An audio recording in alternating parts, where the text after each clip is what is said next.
Good morning students. आज हम पढ़ेंगे पूर्णांक। पूर्णांक जैसे कि इसके नाम से ही स्पष्ट है, पूर्ण अंक यानी पूरा अंक। एक तो ये बटे में, भिन्न में इस तरह से कभी भी नहीं होगा, ये हमेशा एक पूरा अंक ही होगा। तो आज हम इसके पहले भाग में हम पढ़ेंगे कि हम जैसे संख्या रेखा पर कुछ भी देखते हैं कि 0 है, 1, 2, 3, क्या हमारे 0 से इधर भी कोई संख्या है जो हमारी 0 से छोटी होती है। अब 0 के अगर हम इधर बढ़ते हैं तो सारी संख्याएं हमारी 0 से बड़ी होती है। तो क्या 0 से छोटी भी कोई संख्या होती है? हाँ, 0 से छोटी भी संख्या होती है। इनके साथ हमारा किस चीज का निशान लगा होता है? माइनस का, जैसे -1, -2, -3। तो अब हम सबसे पहले पढ़ेंगे ऋणात्मक संख्या। तो जिनके साथ हमारा माइनस का निशान लगा होता है वो संख्याएं हम ऋणात्मक संख्याएं बोलते हैं। और जिन संख्या के साथ हमारा कोई भी निशान नहीं लगा होता, जैसे कि ये 1 है, इसके साथ कोई निशान नहीं है तो हम इसके साथ प्लस का निशान मानते हैं। तो ये सारी संख्याएं हमारी क्या है? धनात्मक संख्याएं हैं, यानी पॉजिटिव इंटीजर्स। ये सारे हमारे धनात्मक पूर्णांक हैं, ये सारे हमारे ऋणात्मक पूर्णांक हैं। तो ये 0 क्या है? 0 ना हमारे धनात्मक में आता है, ना ही हमारे ऋणात्मक पूर्णांक में आता है। तो 0 से जो इधर की संख्याएं हैं वो 0 से बड़ी है, और जो इधर की संख्याएं हैं वो 0 से छोटी होती हैं। तो मैंने यहाँ लिखा हुआ भी है, ये सारी संख्याएं जो ऋणात्मक होती हैं वो 0 से छोटी होती हैं।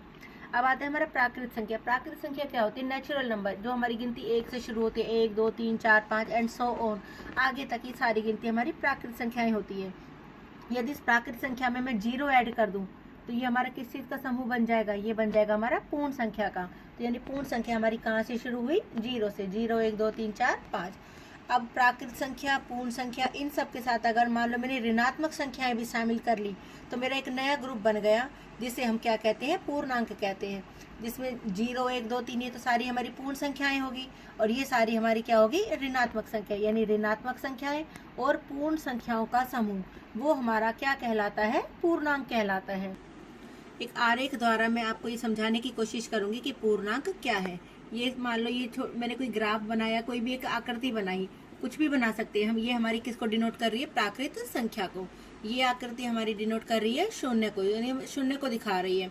ये वाली आकृति है, ये हमारी पूर्ण संख्या को दिखा रही है। इस त्रिभुज में मैंने सारी ऋणात्मक संख्याएं ले रखी है, और ये फिगर है मेरा पूर्णांक का। तो मैंने बताया पूर्णांक में प्राकृत, पूर्ण, ऋणात्मक, शून्य सब कुछ इंक्लूड होता है।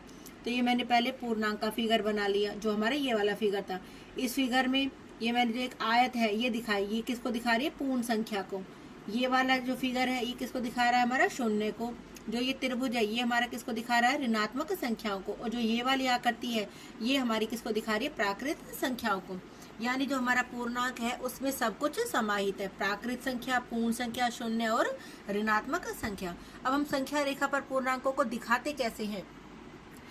हमने एक सीधी रेखा ली, उस रेखा पर हम क्या करते हैं? इक्वली बराबर बराबर दूरी पर निशान लगा लेते हैं। तो बीच में हमने सेंटर में कहीं 0 ले लेते हैं। तो 0 के जो इधर है वो सारे हमारे धनात्मक पूर्णांक होते हैं, 1, 2, 3, 4, 5। मैं पहले भी आपको बता चुकी हूँ। और 0 के जो इधर है हमारे बाईं तरफ, ये सारे होते हैं हमारे ऋणात्मक पूर्णांक, -1, -2, -3, -4, -5। तो शून्य के दाईं ओर सारे हमारे धनात्मक पूर्णांक हैं, और शून्य के बाईं ओर सारे हमारे ऋणात्मक पूर्णांक हैं।